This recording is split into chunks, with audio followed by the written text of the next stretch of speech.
Imagine a man arrested for stealing $200 billion, yes, billion, with no money, no bank account, and not a single trace of the cash. The FBI, CIA, and dozens of global agencies chased him for years, but when they finally caught him, they found nothing: no weapons, no documents, no digital footprints. Just one man, calm and smiling, walking into custody without resistance. They called him the Ghost. He was locked inside one of the most secure prisons on Earth, a place where escape was impossible, where every second is monitored, every step is recorded, and not even air moves without permission. And yet, he vanished. No broken locks, no tunnels, no hacked security systems, just gone. Authorities were left stunned. Prison officials had no answers. Conspiracy theories exploded across the internet. Some claimed it was an inside job. Others believed he never existed at all. But one thing is clear: no one knows how he got out, or where he is now. This isn't just a story about a massive theft. It's a story about deception, manipulation, and the failure of even the most powerful systems in the world. Was he a mastermind, a scapegoat, or something else entirely? Stay tuned, because what you're about to hear is the most unbelievable prison escape story ever told. And by the end, you'll be asking yourself, could he still be out there, planning his next move? It started with a whisper, rumors spreading through financial circles, tech firms, and government agencies. Someone had siphoned off an unimaginable sum of money. Not millions, not even billions, but $200 billion gone without a trace. At first, it sounded impossible. America's most advanced financial systems are monitored by artificial intelligence, encrypted security, and real-time federal surveillance. But when the numbers didn't add up and the digital trails collapsed into thin air, panic spread like wildfire through Washington. The money had disappeared from dozens of sources: offshore accounts, government contracts, high-level crypto exchanges, and even from the Federal Reserve itself. It wasn't stolen from banks with guns or threats, but through manipulation, coding, deception, and strategy so complex that even the best cybercrime units in the world couldn't figure it out. That's when they found him. A man in his late 30s, no real name, no known address, no fingerprints in any major database. He wasn't on any watch list or criminal registry, but somehow multiple agencies flagged him as a person of interest, and then came the arrest. FBI agents stormed a quiet apartment in New Jersey. He didn't run. He didn't resist. In fact, he was sipping coffee, reading a newspaper. They found no computers, no phones, no documents, not even a wallet, just a man with a calm smile, as if he knew this was all part of the plan. The media went wild. Headlines read, "The $200 billion ghost, heist of the century with no money in hand, and America's most mysterious thief." But here's the strangest part: no actual money was found. There were no bank transactions in his name, no secret offshore accounts, no gold, no crypto keys, no evidence that he ever touched the money. And yet, every investigator involved was convinced he was behind it all. How? That's what puzzled everyone. Was he a mastermind hacker, a con man, or simply a face for someone else's operation? With no hard evidence, they couldn't charge him with theft in the traditional sense. Instead, he was charged with conspiracy, cyber fraud, and economic terrorism. Charges that were built on circumstantial evidence and highly classified intelligence reports no one could fully understand. And still, the money remained missing. Some called him the modern-day D.B. Cooper. Others thought he might be an ex-intelligence officer with access to top-secret systems. A few believed he wasn't acting alone, but was part of a shadow organization so advanced that it had rewritten the rules of modern finance. But one fact remained: $200 billion had vanished, and the only man suspected of knowing how had nothing on him. No tools, no allies, no motive. The story had the entire country on edge. If someone could pull this off and disappear the money without ever being seen, what else could they do? Were financial systems really that vulnerable? Could something like this happen again? The man said nothing during interrogations. No confession, no denial, just silence. And that silence was more terrifying than anything he could have said. Because sometimes, the most dangerous criminal is the one who doesn't leave a trail, the one who doesn't need a weapon, the one who lets the world chase shadows while he simply waits for his next move. This was the crime of the century, and no one saw it coming. Despite the scale of the theft, there were no alarms, no red-handed capture, and no chase. In fact, the arrest itself was almost too quiet, eerily perfect. It happened on a rainy morning in Newark, New Jersey. Federal agents moved in on a modest apartment above a closed-down bookstore. No guards, no tech security, no indication that this place was connected to the most shocking cyber heist in history. Inside, they found him. He didn't panic, he didn't run, he didn't even flinch. He simply looked up from a cup of coffee, gave a small nod, and stood with his hands raised, as if he had been waiting. There were no computers, no phones, no hidden rooms, not even a working Wi-Fi router. And yet, the authorities were certain. This was the man responsible for orchestrating the disappearance of $200 billion. His name? A mystery. The ID he carried turned out to be fake. Facial recognition databases around the world turned up nothing. No birth records, no credit history, no relatives. It was as if he didn't exist before that day. The charges filed were based not on solid evidence, but on a digital fingerprint pattern, a strange anomaly detected in multiple cyber breaches across financial institutions. The pattern suggested the same brain or algorithm had been involved. Federal analysts believed he was either the creator or controller. But in court, there was a problem. No money had been recovered, no direct links to stolen funds, no proof he had even used a computer. This led to the biggest debate in legal circles. Can someone be convicted of the world's greatest theft with no physical proof of the crime in their possession? Some experts believed he was just a scapegoat, a convenient face to calm public outrage. They argued the real perpetrators were still out there, hidden behind encrypted walls and digital proxies. Others were convinced that he was the mastermind, and that his strength wasn't in tools or devices, but in knowledge. He knew how to manipulate people, systems, and trust. He didn't need to touch the money. He just needed to direct the flow. Meanwhile, the media exploded. Breaking news banners screamed across every major network. Ghost hacker captured. $200 billion man in custody. No money, no evidence, just one man. TV hosts speculated wildly. Some said he was a rogue NSA agent. Others suggested he might be part of a secret society manipulating global finance. Conspiracy theories flooded social media. Was this man even human? A government-created AI? A decoy to cover up something bigger? Outside the courtroom, crowds gathered. Protesters shouted for his release, claiming the government was framing an innocent man. Supporters of law enforcement demanded answers. Where's our money? Who's behind this? Inside, he remained silent. He never spoke a single word during the entire trial. His lawyers claimed he was cooperating, but he refused to speak for himself. No plea, no statement, just a cold, calm stare. The jury, overwhelmed by classified evidence and the bizarre lack of physical proof, had no choice. He was sentenced, not for theft, but for cyber conspiracy and digital terrorism. A conviction that carried a life sentence in one of the world's most secure prisons. But even after the trial, questions haunted everyone involved. Was justice truly served? Did they catch the real criminal, or just the most convenient suspect? And if he was innocent, where did the $200 billion go? No one could answer, and he wasn't talking. After the trial, he was transferred under extreme security measures. Blackout SUVs, helicopters overhead, and an armed escort usually reserved for terrorists. His destination?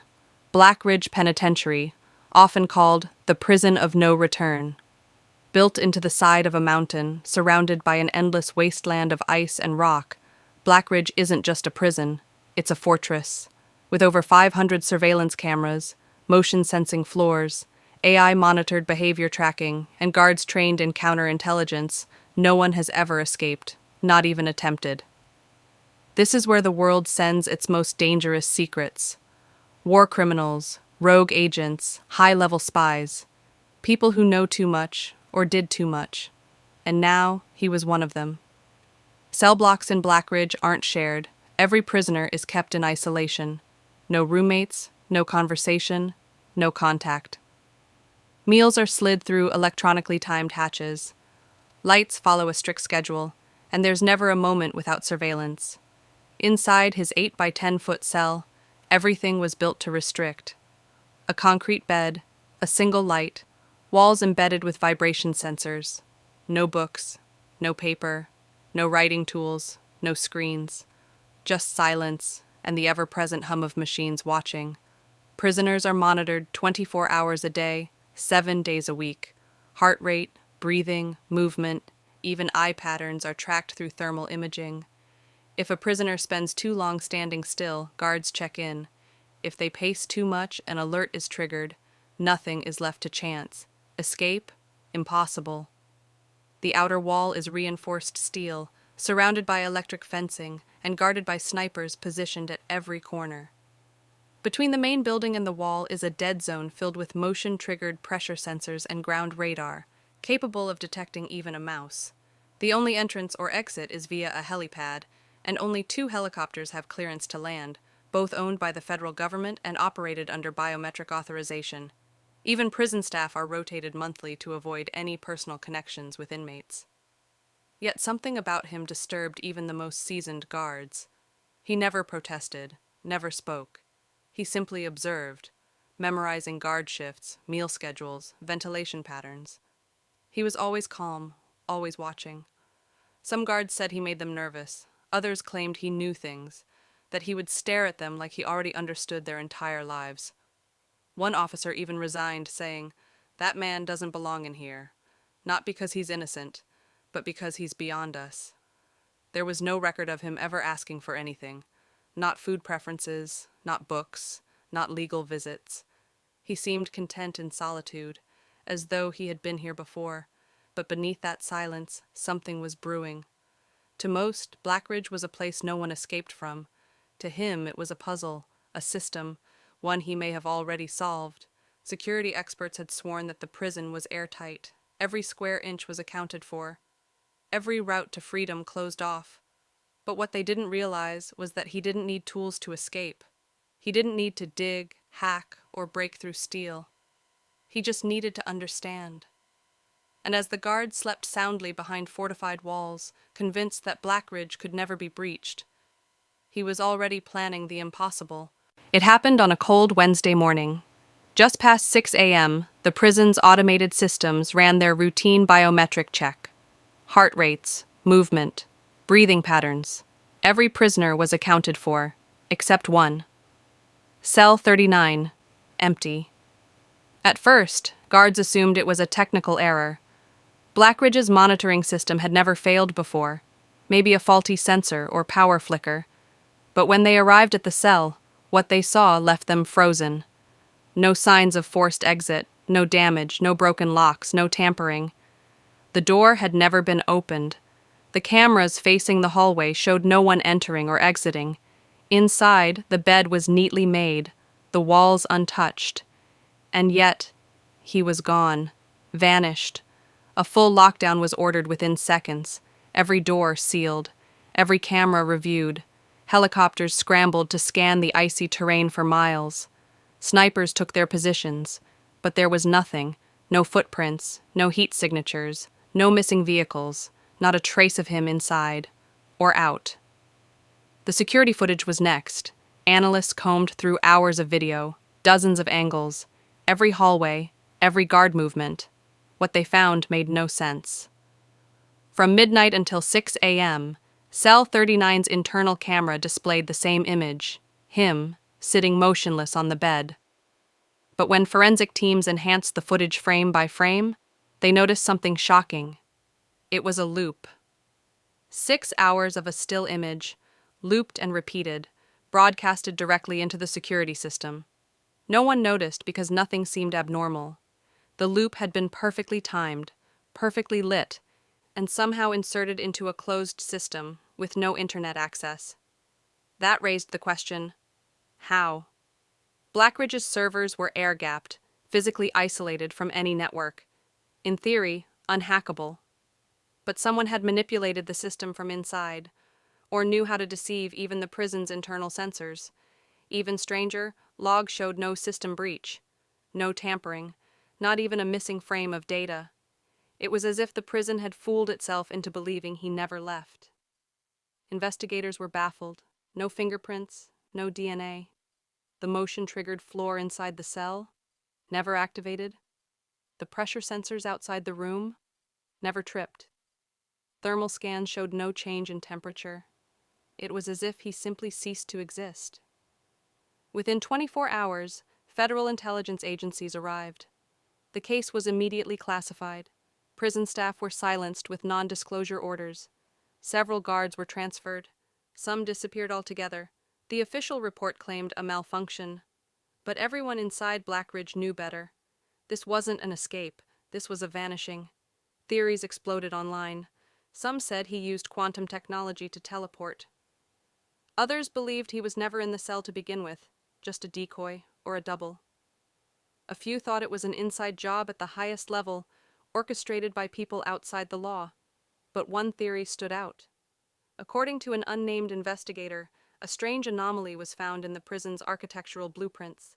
A maintenance shaft sealed decades ago, buried behind layers of concrete and steel. It wasn't connected to the main exits and had no known function. It didn't even appear in the updated digital schematics. It was the only part of the prison not covered by modern sensors. Coincidence? When a team attempted to access the shaft, it was gone, filled in, reinforced, as if someone had planned it that way, years in advance.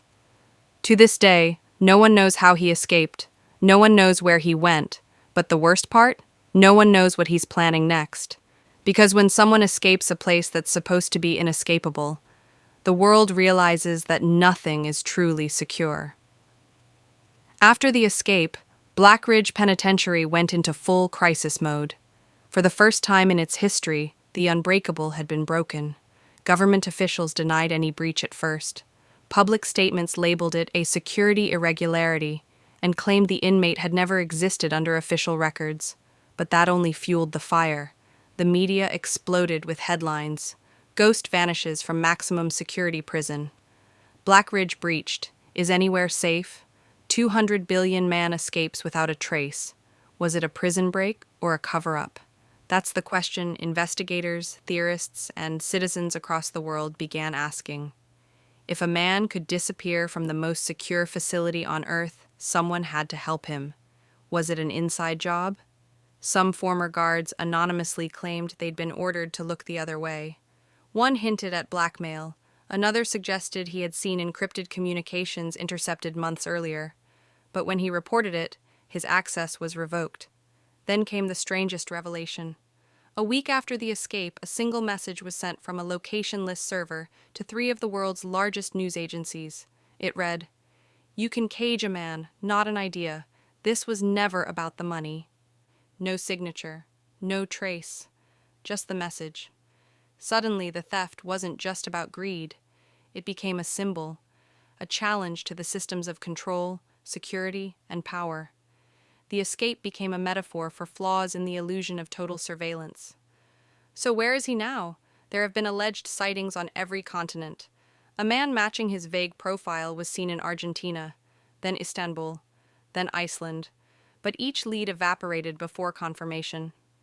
Interpol lists him as a global fugitive, but with no name, no passport, and no financial record, he remains a ghost. A man with no digital shadow in a digital world. Some believe he's living among society, in plain sight. Others think he's underground, running a global network. A few even claim he's dead, but that's perhaps the most unlikely theory of all. The bigger question is, what was his real goal? Was the $200 billion just bait? A distraction to expose vulnerabilities in the global system?